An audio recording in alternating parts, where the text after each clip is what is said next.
I just got dropped off by Bill from the Green Dragon here at Dix Creek Gap. And yeah, I'm getting ready to start for the day. It was kind of it was raining a little bit, sprinkling a little bit this morning, but it's not raining now. I'm going to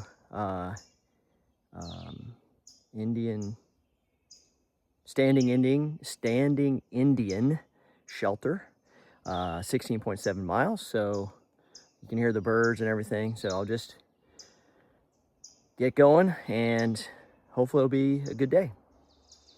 All right, I made it to Cowart Gap.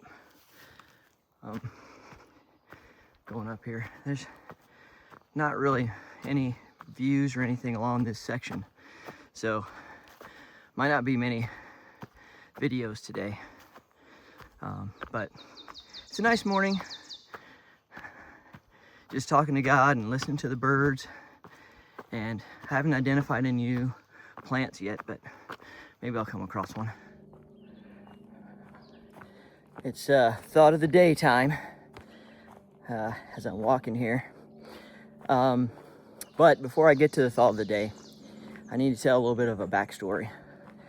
Ever since I was a little kid, at least as far as back as I remember, I've been very competitive. I played a lot of different sports. I was never an athlete or really good at sports. Not like my youngest son, Benjamin. He's has a lot of athletic talent. I never had any athletic talent, but I played a lot of sports. But I was ultra competitive, so not being athletically gifted and being ultra competitive is not a good combination. I used to get, I guess one thing is it drove me to work hard and try to be my best. And not just in sports, but in my career and just in life in general. So I guess overall God used that a lot in my life. Anyway, now that you kind of know a little bit about me and my competitiveness, the last couple mornings when I stayed at the Green Dragon, we get dropped off at trail a little bit later than when I normally start. So usually I start before sunrise, and I'm usually the first person out of camp, so I don't usually pass or meet up with anybody. But the last couple mornings since I started later, I have been meeting people or coming up behind them on trail. And one thing that I have found myself doing is if I see somebody up in front of me on the trail, even subconsciously, I start to speed up, because I think in my brain, I'm like, oh, I can pass that person. I'm going faster than that person. And one of the things that I'm gonna try to do on this trail is kind of reset myself. You know, in life, I mean, that is a good quality, but you know, like for example, with this trail, this is not a sprint, it's a marathon. And I don't need to go fast all the time. Maybe sometimes I will, but not all the time.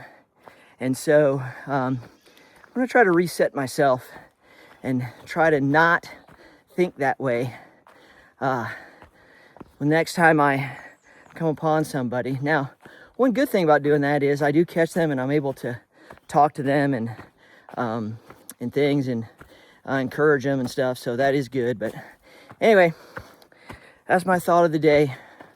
Try not to be so competitive in things that really don't matter. There's Plum Orchard Gap, and there's the trail that Blue Blaze there to the shelter, Plum Orchard Shelter. I'm not going down there. It's been an uneventful morning. Really no views or anything to video today so far. I'm not sure there's going to be today. Seems like it's going to be just kind of a walk in the woods day. All right, I have some super exciting news. Hopefully you can guess what it is. But here it is. There is the sign for the border between Georgia and North Carolina. 78.2 miles. I made it.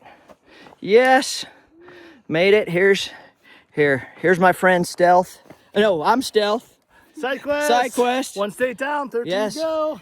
Side quest named me Stealth this morning, so that's my name since I scared him to death. He's quiet. Yeah, I'm very quiet when I walk on trail. So expensive machinery, just. But yeah, it's super exciting. We made it here. Made it to the border. One state down, 13 to go. Only 13 to go. Lucky 13. That's it. Yeah. Oh, easy peasy. I mean, you know, Georgia, that was, you know, that's probably the hardest state. So, all right, I'm gonna take a break a little bit and eat lunch. All right, I made it to Bly Gap. That's just past the border. Super excited. Oh, and there's the crazy tree that everybody takes a video of. It's like growing sideways out of the ground. That's pretty cool. I'm gonna stop over here, I think, on this side of the tree over here, and I'm gonna take a break, take my shoes off. There's no stream or anything, but I'm gonna take my shoes off and I'm gonna eat some lunch here, eat something here in the shade. I'm making good time. Well, I'm just sitting here resting. I ate lunch already, but just airing my feet out and resting about halfway through the day. You know, this morning when I left on the trail, it was actually kind of sad because, you know, I've been around a lot of people the last couple days at Green Dragon, and I was starting off on the trail by myself, and I don't know, I just talked to God and was just telling him I was a little bit lonely, and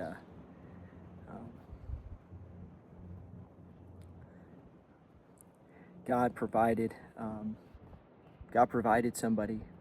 It's amazing how God answers prayers, but I came across Side Quest, another thru-hiker, and we got to talking. I scared him to death on the trail because I came up from behind him. I guess I'm a very quiet walker, and scared him to death. So that was kind of an icebreaker introduction. I apologize and everything, and we got to talking. In any event, he's a fellow believer, and we just had a sweet time of fellowship. Shared our testimonies, swapped testimonies, and just a great time. We walked together for a couple hours and just talked and everything. It was yeah, it was exactly what I needed. So that was really nice. Also, in other exciting news, SideQuest gave me my trail name. My trail name is Stealth, which I kind of like it. It's kind of cool. Stealth. So kind of like a stealth bomber. He said I was very stealthy on trail because I basically scared him to death, and he was not happy with me at first, but I made up for it. You know, I'm a pretty friendly person. I'm normally, you know, I'm a very intimidating person. You know, I look very intimidating.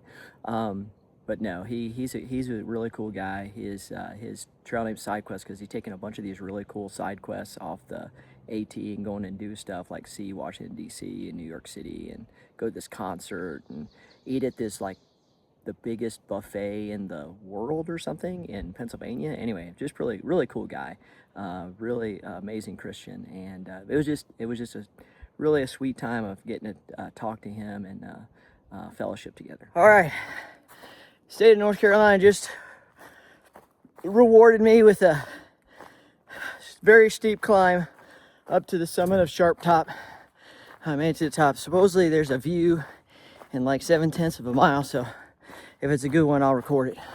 So I found out that there's trail magic down in a deep gap, and I didn't realize this until now that I'm a thru-hiker, because I've watched other videos thru-hikers. When you find out that there is trail magic, that is like the most awesome thing. The two most awesome words you could ever hear is trail magic. And Like, I am hustling, trying to make sure I get down there before they pack up. I'm gonna be very disappointed if they're already done before I get there. But anyway, I got a little bit farther to go for hopefully trail magic. I'm really hoping they have a chair with a back. That's another thing is you don't understand how glorious the invention of chairs with backs is. And I'm almost killing myself because I'm trying to video and walk at the same time. Anyway, I'll video again if I think about it down to trail magic. Well, I have very sad news. I just passed through Deep Gap and there was no trail magic. I am so disappointed. But the good news is I only have a mile to my stopping point for the day at Standing Indian Shelter. So I'm just gonna get there, set up camp, and relax. Okay, you're probably wondering why I'm recording poop or scat. And that is because a good friend of mine who happens to be my pastor's wife was very concerned that I could, before I went on this trip, that I could identify wildlife from their scat. And I tried to tell her that I don't think I'm gonna see very many. Well, that's the only scat I've seen so far. And I'm pretty sure it's just dog poop. Well, that's not the only. I've seen other ones, but every time I've seen it, it's looked the same, and I'm pretty sure it's dog poop from people that have dogs on trail. So, she gave me a test to try to identify scat, and it was fill in the blank. It wasn't even like multiple choice or matching. Well, I failed that test. I think I got 1 right out of 9. But I'm not sure that's a skill I'm gonna need. So anyway, this video segment was just for her. All right, here's a little gear geek thing. Couple things. I got my tent set up for the night here at Standing Indian. The shelter's up there on the little ridge. I'll eat up there. But 2 things. One is I mentioned in my gear video that I got these little 2-gram stakes here, and I hadn't used them in the field, but I tested them out at home and really liked them. They're super lightweight, a lot lighter than the other ones I used. So far here in the field, I love them. They hold great, and they're easy to push in and pull out because they're so thin. So I don't know, we'll just see how that goes, you know, keeps working, if it keeps working for me. Then another thing, here's another kind of little geeky thing. If you have a Durston and you know, you don't know about, remember I mentioned that you have the rectangle and then you've got the parallelogram that's diagonal within the rectangle. A little cheat there, and I did it today because I wasn't sure, is I put my foam pad down, you see that? Put that foam pad down and I laid down on it and made sure that that it was flat and everything like I wanted if I was gonna sleep. And then when I set the tent up, I just left that foam pad down and I lined the tub floor with the pad. So I made sure I had the floor on the flattest spot where I wanted to sleep. So anyway, there's a little tip if you have a Durston tent. All right, got the tent set up. I'll do an end of day recap in a little while, but I'm just gonna rest right now. It's only a little bit after 4 o'clock. I don't know, maybe 4:30. I'm actually the first person here, so there's nobody else here yet. All right, good evening. I'm sitting in my tent. This is end of day 6 and made it to Standing Indian Shelter and did all my stuff, ate dinner, brushed my teeth, all the stuff, all the chores I have to do at the end of the day. And now it's about getting ready to be sunset. I can see the sunset out of my vestibule. I have my vestibules open. It's going to be nice night. It's supposed to front moving through. It's supposed to get colder, but for right now it's still pretty warm. So at night it's still pretty nice. It was a good day. Crossed the North Carolina-Georgia border. You know, Georgia was on my mind, but now North Carolina is on my mind. Georgia is no longer on my mind because Georgia is done. One state down, 13 to go. Yeah, it's kind of, I don't know, maybe it's feeling a little bit real. I don't know. Probably won't feel real till I get into, like, through Virginia or something. But anyway, yeah, so that was exciting. I got my trail name today. Stealth. Got to meet a fellow Christian. His name is SideQuest. He gave me my name. I scared him to death on the trail because I guess I walk quietly. And anyway, so that's how I got my name. But the two ladies at the Green Dragon, I saw them today, and they wanted to name me Mr. Miyagi because of my wisdom. But I don't know. You guys can let me know if you like Mr. Miyagi. But to me, Pat Morita is the only person that can be Mr. Miyagi as far as I'm concerned. But I thought it was kind of a cool name too. But the Stealth was something that happened that was funny on trail, and somebody just spontaneously gave it to me. So I think I'll stick with that. Didn't have any idea that would be my name. But anyway, shout out to my the people that I work with at Northrop Grumman. I mean, because Northrop Grumman, you know, they make the Stealth bomber. So there you go. Anyway, yeah, it was a good day. Not any real great views today or anything. Tomorrow I gotta climb Standing Indian Mountain and Albert Mountain, which Albert Mountain has a fire tower on top, and I've been up there before, and the views when I was up there were spectacular, so I'm hoping there will be tomorrow as well. And that's the end of day 6, and I'm going to go to bed. That's it. I said I hadn't recorded any sunsets on trail. Well, here's one from my tent tonight, just as a final video for the day.